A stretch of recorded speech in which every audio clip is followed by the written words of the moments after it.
ఆయన చేసిన సేవ ఎలాగుందంటే జీవితాలు మారిపోయినాయండి. ఏం మారిపోయినాయి?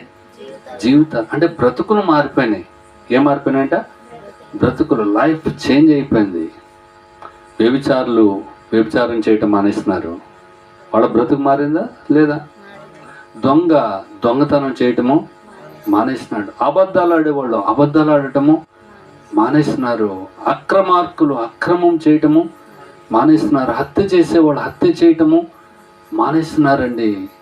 ధనాపేక్ష కలిగినటువంటి వారు ధనం మీద ఆశ తగ్గిపోయింది. వాళ్ళకి ఏం మారింది?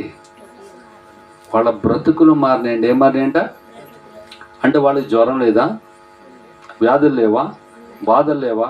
కానీ అవి వాళ్ళని ఏమీ చేయలేకపోయినాయి. అందుకే యేసు ప్రభువు ఒక్క మాటలో చెప్తున్నారు, 100 మాటలు మనకు అవసరం లేదు. ఏ మాట చెప్పినారు?